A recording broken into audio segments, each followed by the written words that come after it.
second for Google to catch up. There we go.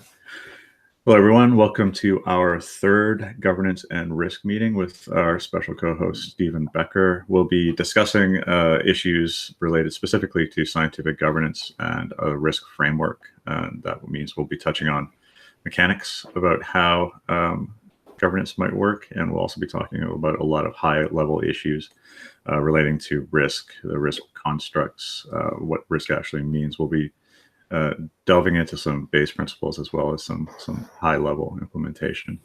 We're lucky enough to have Soren Peter in the call with us. Soren is our head of product, and he's the guy I mentioned last time, but he's the guy that makes sure that we actually build things. So he has some deeper insight into the implementation end of things, while we're all happily talking about the theoretical aspects of it with far less pressure, I imagine, in our lives.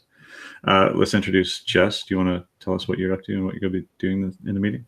Hey, how's it going? I'm Jess, and if you have questions, feel free to speak them out, but if you want to chat them in, I'm happy to go ahead and make sure those get addressed. Cool. And Stephen Becker, our co-host. Stephen, you want to tell us what you do? Hi, Chris. So my name is Stephen Becker, and I am the head of risk at MakerDAO. I try and keep things in check in order to sustain the integrity and stability of our stablecoin. All right. Well, we never have enough time in these meetings, so I think that we should probably just jump in immediately, okay. Stephen. Sure. If you give us a brief recap of what we talked about last week, and then we can segue into some new topics today. Sure, not a problem. So, from our previous call, what we did was have a look at the concept of scientific governance, and what we I wouldn't say concluded, but resolved is that it's basically making decisions based on well-formed arguments in risk management. Now, the concept of risk management we actually explored in a certain amount of depth through the history of probability theory, because we wanted to get a sense that this thing actually has a very deep and broad body of knowledge. And it is that concept that we define the sense of what is scientific. Further to that, we had a look at the fact that given this broad-based body of knowledge, we had sufficient tools to actually apply to the concept of governance overall. I think that was really important, is to get a sense that risk management does have the capability of being applied appropriately into this context and for MakerDAO as well. Just to also reiterate, I think this is going to be a recurring idea. Think of risk in terms of layers, not as categories. So the layers that I'd like to emphasize again, there's the economic layer, which comes from the dynamics of the space, the financial risks, which comes from the exposures that we place into the system, and then obviously operational and technical, which really comes from business structures and how those business structures are implemented. So as Rich said, today we are going to go through, well, firstly my recap, and then I'd actually like to open to questions on this call, but also specifically the questions that we may have received from various social media. If we then have time, we can go into how we look to implement scientific governance through this decentralized risk function, and then maybe narrow the scope down to have a look at what a risk construct actually is, and who develops the first one, and then conclude with an outline of the governance process, and maybe give an example of how it actually pertains to risk management. But firstly, Rich, do you have any questions that maybe we can start fielding, and maybe open to a little bit more dialogue from the various social media sites? Yeah, there is quite a list forming. A lot of them are not targeted specifically to the topics that we've been discussing, but I think that they're worth addressing. Some of them are going to be pretty tough too, because I'm willing to bet that we don't have the answers to some of these questions, but I think that they're worth putting out there. Soren, you might have some insight into some of these too, so if you have any comments, please feel free to. Yeah, and a particular nice shout out to Soren. I mean, basically, as Rich said, we're talking about the implementation master. Yeah, we can talk about these highfalutin ideas all we like, but somebody actually has to make a tool to get people to do them, and that's pretty tricky. All right, so Marker 5 asked a while ago whether we aren't reinventing the wheel here. Could we leverage other projects in the space like Aragon for the governance heavy lifting? And I think that, Soren, that might overlap with some of the things that you're doing. Well, the governance way has actually been in this project from the very beginning, and it even was inherited from BitShares with the approval voting. And the core team has looked and thought deeply about this, and never really seen anything except kind of making sure that we develop our own, so we really can support the continued decentralization of this. And yeah, so basically, yeah, obviously we're looking to make sure we get inspiration from what's out there, but it really is something that's unique to Maker, what we need here. Yeah, I think that from my uneducated and sort of outside perspective, the assumption that I had was that Aragon kind of, or these other governance projects, they kind of release a complete suite of total governance tools. And with our gradual decentralization plans, we're looking to sort of take baby steps. So the first step is to establish collateral types, and the second step might be to establish charitable giving. Sorry, Rich, what's interesting on that note is I actually spoke to Aragon yesterday. Oh, wow. And it was very interesting. I think they've got a fabulous project. What I understand about them is that it is like an operating system which allows you the granularity to create very flexible governance systems, and that actually is quite exciting, but it still doesn't answer the question, what is the governance system that we require? And I concur with Søren to the point that in order to facilitate and understand what you want to do, you've got to create it yourself. And then once you've done that, you can obviously compare and contrast against what is actually out there to establish whether it is something that you want to maybe include into your own platform or maybe move across to. But essentially, as we stand right now, I think the systems that Søren's putting in place right now are more critical than trying to lean on any other organization out there, because it's very bespoke, and it's important to understand the nuances in your own unique construct, because once you do that, you can then abstract the standardizations away and see where you can leverage off someone else. But until then, we are definitely inward looking in terms of trying to fully gauge the full functionality of what we require. Yeah, and one thing that perhaps I also can add is that it's really critical that what we're doing here is totally secure. So even just the effort about auditing and a third-party solution would also demand a lot of resources. So yeah, it's fully as Stephen says. We need to work towards what we ultimately need, and then we can obviously see if someone else can handle it better going forward. Cool. All right. We have the next question is from Vamsi. I noticed that Vamsi is actually in the call today. I can read out your message from last time, or you can jump in and ask yourself. I'm not sure if you're audio capable. It's the question is, should Maker holders add additional weight to risk teams that simultaneously have long positions in the assets they're proposing? Which is an interesting question. I'm not sure how we would measure that, but has that been contemplated, Steve? That is a very interesting point. It has not been contemplated, and my initial instinct is to say no. The simple reason there is that you start forming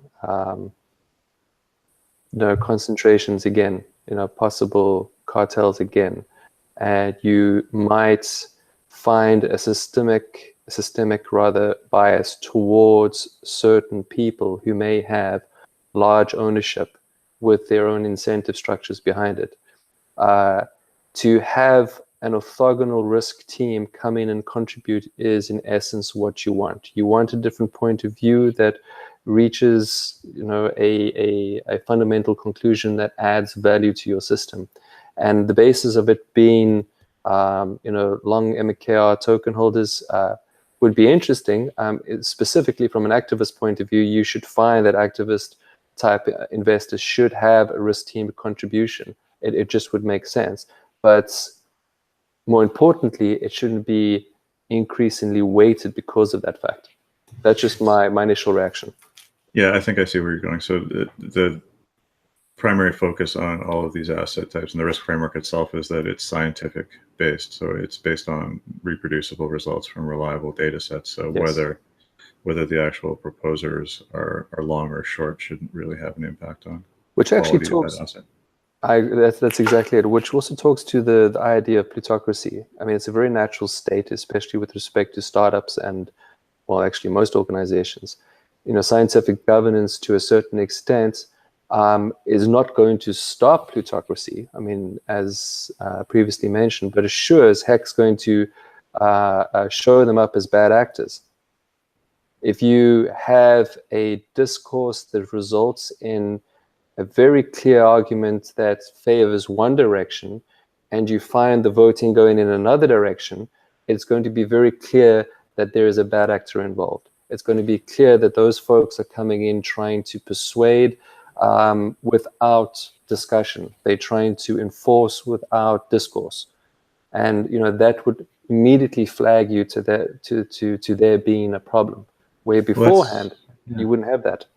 That's very cool. I hadn't considered that aspect of things. So if a model is being presented or a proposal is being put forward and it very clearly and maybe cogently points out that this is the type of result and this is the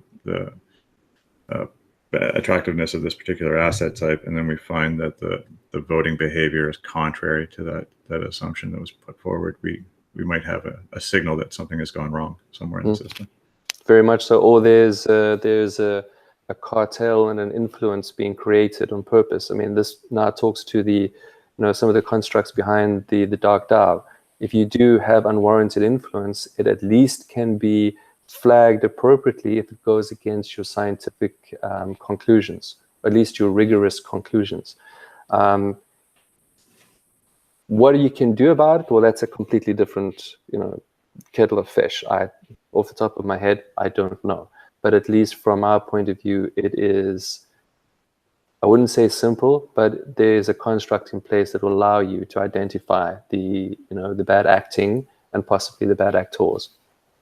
Well, that's something that maybe is a good segue, because we were discussing this before we actually started the meeting proper, and it's a conversation that's been happening in the chat over the last day or so, where the discussion of plutocracies and whether they can be avoided. And I know that you just said that we don't know what the solution to that problem is, so I won't put you on the spot. But there's a high-level discussion about whether plutocracies are actually bad in a business environment, whether they can be avoided. And I'm wondering, Soren, has this been something that surfaced on your radar when it was time to research implementations for various governance models, some kind of a defense mechanism against plutocracies, or is that sort of outside the scope of the things that you've been looking at? Well, I would say so far it has been outside of scope. It has been kind of laid as a groundwork that we use an approval voting mechanism, and you vote according with to how much MKR you hold, and whether there's something happening outside of that, so far we don't have taken anything into consideration about detecting that.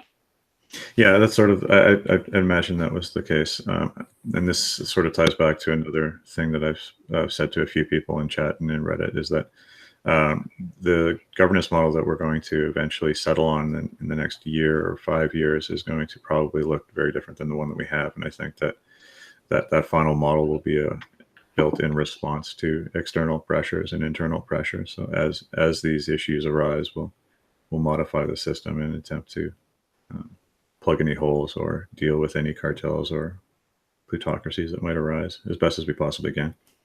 I think that it also ties back to the discussion we just had about Aragon, where we're kind of in a nascent field right now. We're going to be one of the first major DAOs to actually have governance publicly, and jumping in with a complete framework that has been pre-designed and then hoping that that covers off all the edge cases that we don't understand yet is probably naive. And so I think that the baby step approach that we're taking is the only logical one. This is another the next question is another kind of mechanical question, and this might be for you, Soren, as well, possibly. And it could be another unanswerable question, but how will the foundation deal with voter apathy? And the second part is how we consider any kind of incentives. That has been discussed quite a lot, and that really is very important, that you engage people and make it worthwhile for them to vote, and that obviously also points to that you shouldn't be voting too often on things that aren't really that important. So there has been discussions about whether you actually could give some kind of voting rewards. On the other hand, you should not just vote to gain something. So different ideas has been kicked around, and it really also is, as you talk about right now, we have the governance vote that is going to help reach consensus, and then you have the executive votes that actually changes very specific things in the system as we move along. It should move to something a lot, I don't know what people call it, second layer governance, where you kind of actually vote on principles and kind of can capture them in some semantic way and actually let some people act out from those. So again, what you vote about is really important, and that should hopefully corral people to participate. Yeah, it's a tough one. I don't have answers either. It's my assumption that once you incentivize people to vote, then that means that there's a profit motive to manipulate votes at that point, and everything gets fairly murky fairly quickly. Yeah, you should never get more out of it than you put into it. So that's for sure. Okay. We're coming up almost on the halfway mark, so I think that we've addressed some questions. Stephen, did you want to get back to the agenda? Yes, by all means. But thanks for those questions. The one aspect that I did want to just add to what Soren was saying is that voter apathy is something that traditional public companies have as well when it comes to their shareholders and getting them in to do a shareholder vote on something that requires a special resolution. And that really is a big effort. It's a big lobby. It's a big marketing drive. It really is something really important. But one would hope that in our space that this education forum that we're starting now, and then hopefully the debate and resolution forum that we'll constantly have open, will drive enough debate to attract enough people to say, listen, ultimately you can have a say about something and educate yourself and find a resolution in it at the same time. I don't know how strong that is going to be, but I mean, I think it is a step in the right direction to fighting against that apathy. But to move on, the next topic is looking at how do you actually implement scientific governance through this decentralized risk function? Now, to a certain extent, I've actually touched on this before. If you recall, it was all about the horizontal and vertical elements of the risk function. But what I haven't specified is where and how these structures can actually form a rigorous argument. If you remember, the one aspect I said is that the entire risk function can be seen as a horizontal function, where there really is just two major steps that have to happen. The first one is the qualitative approval. So what is that? That is essentially looking at the organization behind the token and answering the question, what are the fundamentals of this particular organization, and what's the likelihood of them changing or pivoting.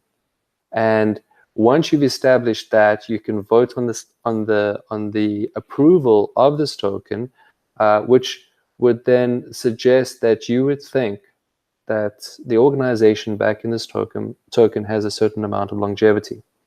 Now, once that approval is done, that's big step one, you get on to big step two, and that is actually just implementing the quantitative aspect. Now, those 2 points, or rather those 2 steps, are increasingly important when you have a look at how risk teams will contribute towards advising MKR token holders as to their points of view. So from the qualitative assessment point of view, you will find that you might have one risk team, you might have all the risk teams, but fundamentally you need to drive the ability to get different points of view on a particular assessment. And the more orthogonal the points of view, the better, because it has the ability to cover more angles and more risk attributes than would basically be covered if we just kept on looking at only one type of model or one type of point of view. So from the qualitative assessment, we come out with a conclusion like, yes, we like this token, we want to include it as collateral. It will have a rating attached to it. And that rating is especially important because once you've had a look at the quantitative assessment that you would like to apply to the system, those assessments will then be adjusted according to that assessment. So those 2 steps interact with each other very importantly and very effectively. The more faith you have in the longevity of the organization back in the token, the more applicable the risk profile would be. It's a simple case of an adjustment.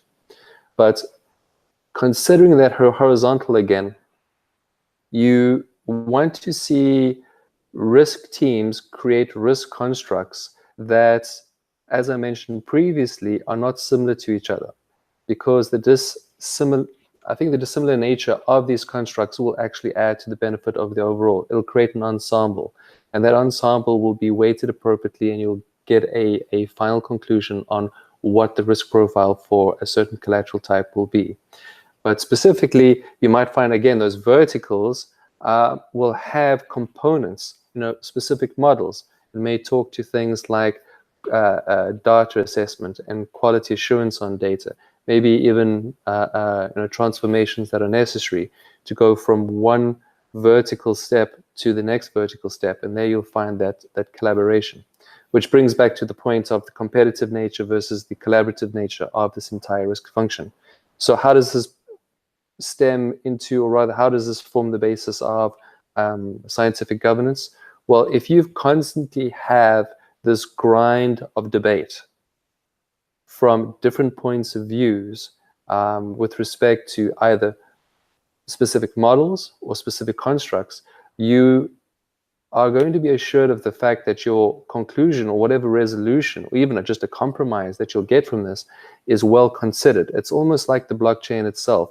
Once you've engaged in this conversation and you've reached this point, it's very hard to all of a sudden change the point of view without revisiting all of the issues that you have argued about beforehand. So by its nature, it sort of replicates the idea of the blockchain, in the sense that to try and change everyone's point of view means you have to change pretty much everything. And once you have a concluding resolution on what kind of construct you want to have in your system, you're going to be hard pressed to act against it. Referring to my previous remark about being able to identify bad actors if they vote against a very specific, well thought out, rigorously debated conclusion. So that aspect gives you diversification. It gives you assurance in the fact that you're constantly iterating through arguments, coming to come to a very well-defined and rigorous conclusion. So that is a sort of high-level aspect, but effectively that's how you can use the decentralized function to actually implement scientific governance. And at that point, I think I'll pause and see if there's any questions or comments. Well, I have a question. There is a lot of sort of conceptual stuff in what you just described. Would it be premature for you to maybe give us an example of like token Y is being evaluated by these two teams, and maybe talk about how some hypothetical about how those teams would interact in order to push forward a proposal for that collateral thing? Okay, this actually leads me to the second point. What is the risk construct and who creates the first one? Because if you understand the construct, you can understand how they compete with each other. So as mentioned before, a construct is just fundamentally a collection of models. And a risk team, when they put forward their risk construct, will be assessed by Maker token holders in terms of what they're actually, what they're modeling, what they're going to produce, and how that's going to help the system. So each of these risk constructs that are approved by Maker token holders will then compete against each other in the following way. Let's take, like as you said, token A, B, C. Firstly, there's a qualitative assessment that is required. It gets split down into certain features, and those features are effectively rated. Risk team A might decide that this token has a rating of 6.4. Token B might decide that it has a rating of 7.1. A simple aspect would then be to average them out and come out with a 6.75 score. Now, what does that mean? That means that you've approved this token and you've approved initially the risk constructs underlying the system.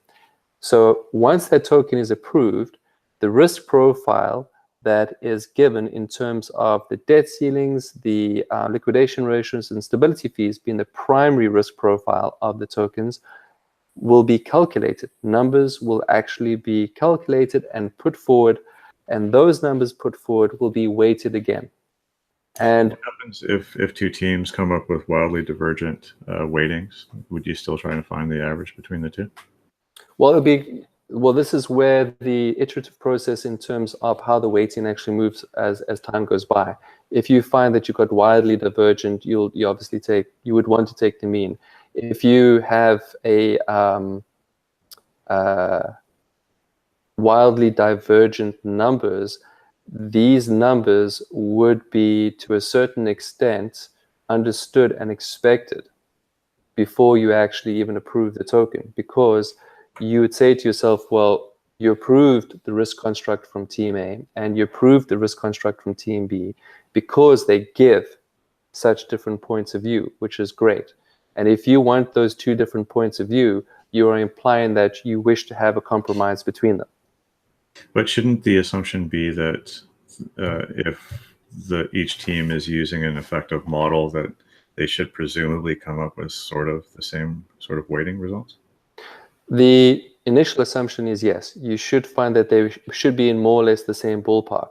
But if for some reason they are completely divergent, the first thing you can do is obviously check up on that. Have a look at the risk constructs that you've approved, have a look at the data that comes with these risk constructs, and actually just go through an audit process yourself to make sure that these numbers really make sense. If you want to deep dive even further, you could have a look at where the arguments between the two results might either intersect and make sense, or ultimately also where they diverge. And by including these two risk constructs and understanding that they may come up with divergent point of views, you have to admit to yourself that there is a compromise that you want between these two views. Basically, it might be a case of saying, well, they're so polarizing, I really wish to see what is in the middle. I really wish to see what the compromise is between these two polarizing point of views. I mean, ultimately, you don't want to have just two risk teams. You want to have many, so that the ensemble gets rid of outliers and focuses more on the representative value of what the risk function as a whole represents. But if we're only looking at two, then there is that understanding, there is that implicit understanding of what can be generated as a result of using these two constructs. Now, when you see these two risk constructs and you see the risk profiles that they calculate, and you create the average, or rather the weighted average of these risk profiles, you'll come up with numbers for, as I said before, the primary risk parameters being debt ceiling, liquidation ratio, and stability fee, and that will then be placed that will be appended onto the executive vote that would occur in the following quarter, because you've already passed the governance vote on the actual tokens itself. So from start to finish, you have a token, it gets approved, that approval gets turned into a batch of risk numbers, which are weighted appropriately, then adjusted for its qualitative assessment, and then appended to the executive vote to be implemented. That is, in effect, a very simplistic overview of how this risk function will actually work. So I want to pause there for a moment. Any questions, comments? No, nobody else is jumping in, so I'm gonna... I actually do have a question. Do you think that there's going to be a place for auditors of risk constructs? For example, like if a team is self-proclaiming their own model, is there going to be some sort of method for a third party to sort of check them? Well, each risk team will be every other risk team's potential auditor. Right. Okay. So the whole idea is to have transparency to the point where every aspect can be argued. If as the sort of first risk team, the internal risk team, I will produce a construct, and at first the only point of argument I will have will be with the community after explaining what it does, and hopefully it will then attract other folks that are like-minded to start pointing out various things that can either be improved, or various things that need to be at least addressed from a higher point of view. Now, that constant audit function is always going to be there. That's going to be the basis of the debate. That's going to be the basis of assessing each of these risk teams and understanding their contribution to the overall risk function. Where do you envision all of this back and forth and all this debate happening? So if I was a highly engaged voter, I had plenty of free time, and I wanted to know the complete history of the interactions or the evaluations that went into a certain weighting of an asset type, would there be a special forum where I can go see how the risk teams have been interacting with each other, or will I be able to see the different constructs that went together to build a weighting? Yes. Basically, most of the social media that we'll use will have debates with respect to collateral in general, and then you'll find that in my mind, as it becomes more granular, so you'll find that those, let's call them channels, will start separating into more abstracted subgroups, maybe with respect to utility tokens versus security tokens, or maybe there is one that is so particularly intriguing that a channel is made just for it. Now, the one thing that you brought up, which is actually tantamount to talking about like voter apathy, is that if this whole thing requires taking up a lot of your time, then essentially the business intelligence is sort of failing somewhere. As a Maker token holder, there should be a place where you can log on to some sort of portal, which is my imagination. Hopefully we'll have something in the future, but I mean, it will give you a sense of what the risk teams think, what their conclusions are, and what the overall evaluation is for this token, from the qualitative evaluation all the way through to the actual either suggested risk profile or the actual risk profile sitting in the system at the moment. And then from there, if one wishes, they could dive a bit deeper, going, okay, well, who is risk team 2? Or there'll be a name next to it, and you'll be able to dive deeper into that and find out, oh, these are the folks behind the risk team, and what are their models? Oh, these are the models that they use, and what is an example of their models?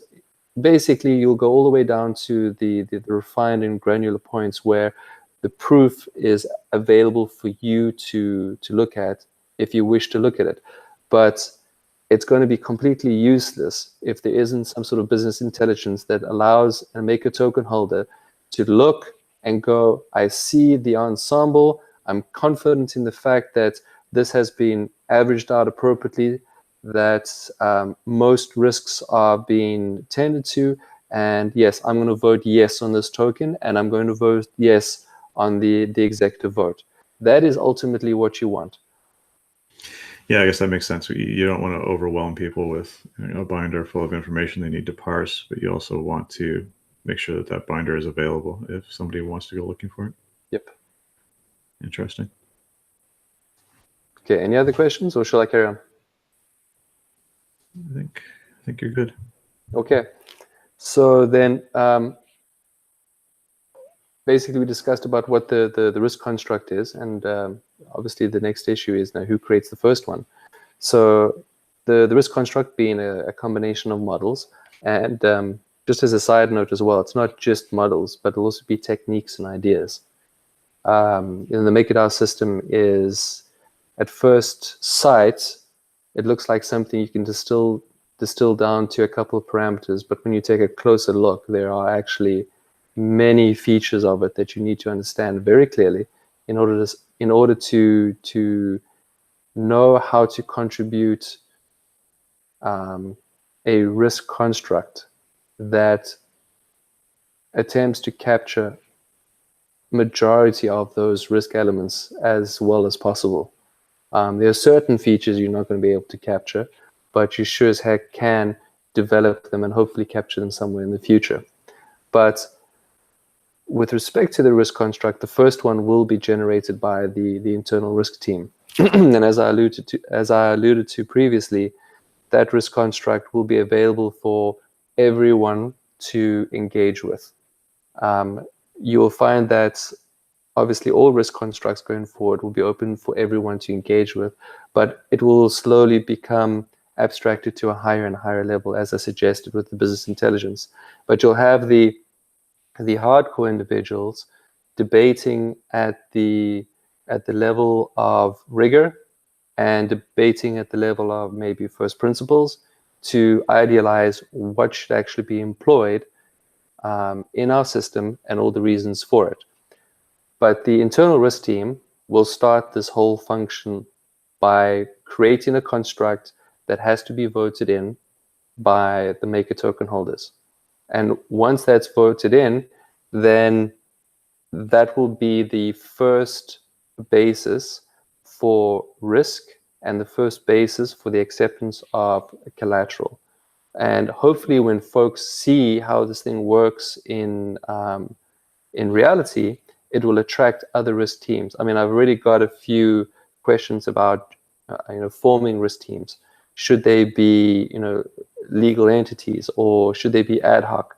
Well, this talks to the fact that if you want to have your weighting improve over time, you need to prove that your longevity and your commitment to being a risk contributor is always going to be there. It's not really good enough to go, oh, I want to be an independent risk assessor because gee whiz, it's fun right now. It's cool to do that, but then your weighting will slowly decrease if you don't have that consistent contribution. So from that aspect, I think we've covered what a risk construct is, and also who's going to be the first one to do it. And the second item, or rather the last item, is what Soren already touched on, is what does this outline of the governance process look like, and how does it pertain to risk management? So I think this one might be a little bit more on the new side, so I'm going to go slowly through it. Now, there are two types of governance. There is proactive and reactive. So proactive comes from the consideration, debate, and resolution around a point and an action, where the sort of reactive governance is about more procedural intervention that reacts to a change in the state variables that are on the blockchain. Now, what do I mean by the reactive governance? I'm sure that's the burning question right now. Take, for example, a debt ceiling. A debt ceiling will relate to the amount of activity that a certain token will have in terms of its trading profile and in terms of the number of tokens issued. Now, one could not imagine that that just stays static and constant through the life of the organization. That's going to change. So consequently, the debt ceiling is going to change. And when we see the change in the trading profile and the number of tokens issued of a particular organization, we need to react to it appropriately. We either need to react by being more competitive in terms of the debt ceiling that we require, and we also need to be reactive in terms of how that debt ceiling impacts the collateral portfolio as a whole. So that's where governance will be more reactive. As soon as we see that there is a change, that change will then be placed in a governance vote, as Soren pointed out, and once we get resolution on that, it will be appended to the executive vote to be included in the next quarterly vote or approval. Now, this touches back onto the idea of there's two kinds of vote. There's the governance vote and there's the executive vote. The governance vote is a resolution. It's basically a declaration of how everyone has come to a specific conclusion. It's almost like a resolution you would have at a board meeting. But in terms of implementation, which is really unique as opposed to the traditional organizational space, is that you can actually find a quantitative profile or an effective profile that you can vote on that will change the state of the DAO on the blockchain. Now, given that, there's also a time element to these votes. There's once-off votes. For instance, when you vote in the initial risk team, that effectively will be a once-off vote. If you wish to get rid of a risk team, that's also a once-off vote. Then you have intermittent votes. Now, this might be with respect to oracles and maybe having a look at the inclusion of new oracles or maybe the exclusion of oracles. I think that will be more regular than just being once-off. You might find that, especially in this space, the most important thing is we don't have something, we don't have a securities information processor. This is something that you find in the traditional space. It's right now, I think SIP is in the hands of NASDAQ, and what they do is in a fragmented market, they aggregate all the bids and offers together, and they find the best bids and offers, and they then disseminate only those best bids and offers as representative of the pricing action for that particular asset. So you don't get this fragmented look that we have today in the crypto market. But because we do face this in the crypto market, we need to be able to understand oracles very clearly, understand how we need to be very cognizant of the security around them and what their contributions really mean. And that can change. And that needs to be responded to appropriately through more of an intermittent voting apparatus than just simply a once-off one. And then finally, there's a regular vote. This is, when I say regular, it doesn't necessarily mean it's going to happen every week, but it's going to be something that's going to be on the minds of the Maker token holders on more than one occasion and more than intermittently, and that basically is going to be collateral. That is the one aspect that is constantly going to be on the block to vote about. There's going to be some collateral at some point that needs to be assessed. There's going to be some collateral at some point that needs to be voted upon. There's always going to be a debate open about new collateral. If there isn't, then the blockchain as an economy is in trouble, because I believe that this regular voting around collateral, and to just segue quickly into Soren's point of view, might touch on that apathy that we're worried about, because this type of vote with respect to collateral may be so regular that you might lose interest. You might find people going, oh, it's just another collateral vote, who cares? So this one is a little bit, this one for me is a little bit tricky because it needs to be regular, because it does show a flow of economic growth on the blockchain, and it does show a flow of growth for MakerDAO. But at the same time, it needs to keep a high level of interest to ensure that the right collateral is included in our portfolio. That being said, that covers the just an outline of the governance process and how it generally can be applied to the risk management function. And on that note, I shall stop to see if there are any other further questions. Well, there was a lot there to absorb, so and it was good because we're getting.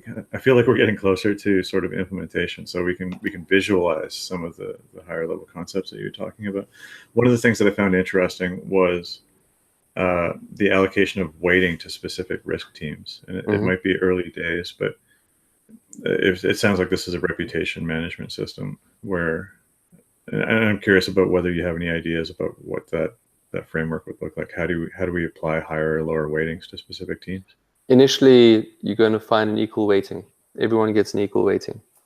And as you progress, you have a simple out-of-sample testing. You backtest yourself and you find that you are absolutely marvelous, and on that basis you are approved by Maker token holders and you can include into the risk function.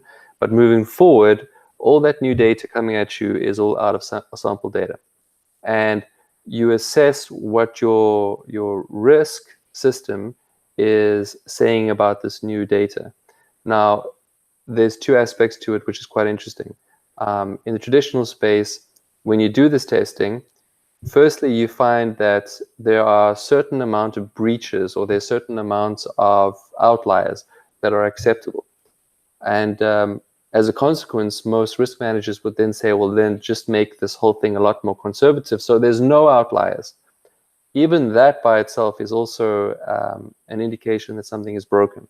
So when you assess risk teams going forward, you try and assess them against their statistical properties that they have proclaimed to have. So if they say that they can identify a clearly a 1 in 20 event, and we find over the next quarter that they missed out on 2, maybe that's not so bad from a statistical point of view. But if they missed out on 6, that might be an issue, and that might go against their weighting. How that's going to formulate going forward, I don't know in terms of an actual construct. That's cool. It's good to hear. I'm always, as a technologist, I'm always happy to hear about quantitatively measuring people's performance.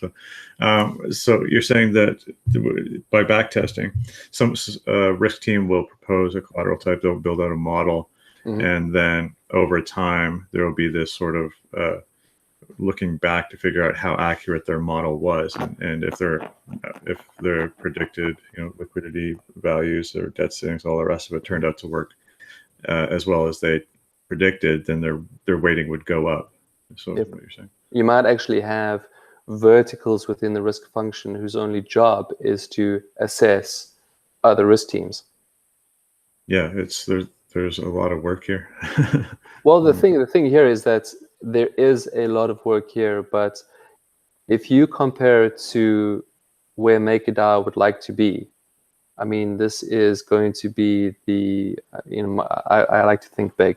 I always think of one day I'm opening up the financial statements of Amazon and I see everything denominated in DAI instead of dollar.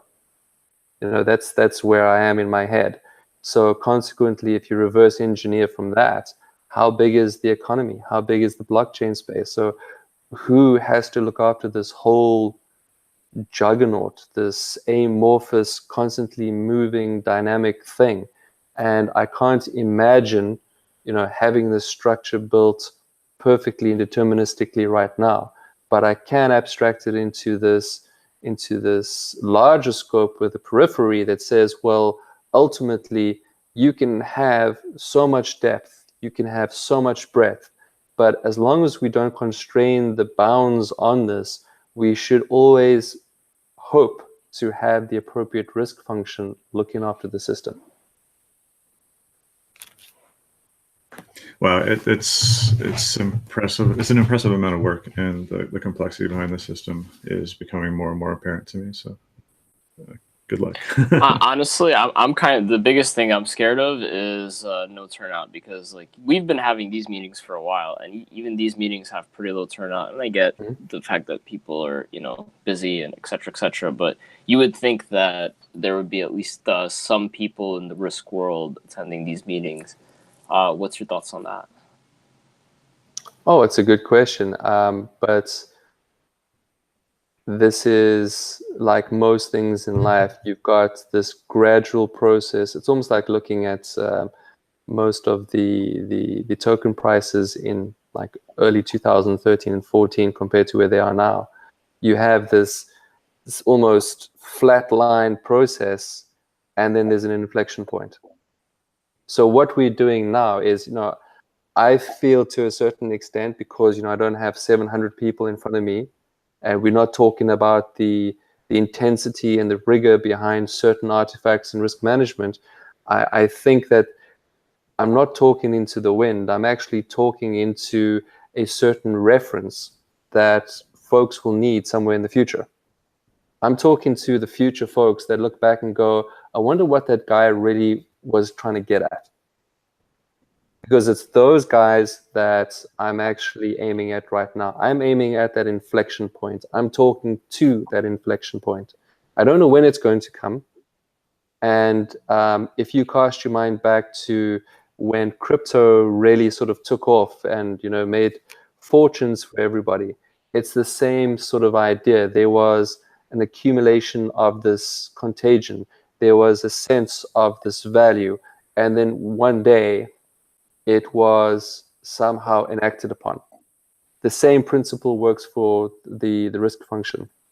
In fact, I think the risk function is secondary to something extraordinarily important, and that is the actual realization of economy on the blockchain. That is really what I'm talking to. Once that has more traction, and once that is a lot clearer in everyone's head, you'll find that the goods and services will come. You'll find that the facilitation of tokens and token growth will be required, which means that you need transactions, and transactions need DAI.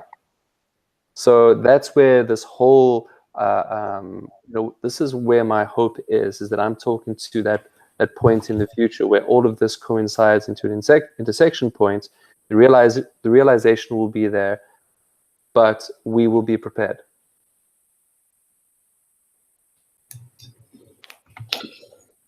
Yeah, I agree. I think that at some point this is going to be considered archival footage, and that people will look back on the good old days where everything was simple and clean. Yeah. All right. Thanks, Stephen. This was another amazing meeting. I've learned a great deal, and I need to process now. Thanks, Jess. Thanks, Soren. Thanks, David, for showing up. Thanks, David. Thanks, Soren. We'll be posting this on YouTube soon, and I'm already looking forward to next week's meeting. All right. Thanks. Thanks, Steve. Thanks, folks. Keep well. Awesome. Thank you.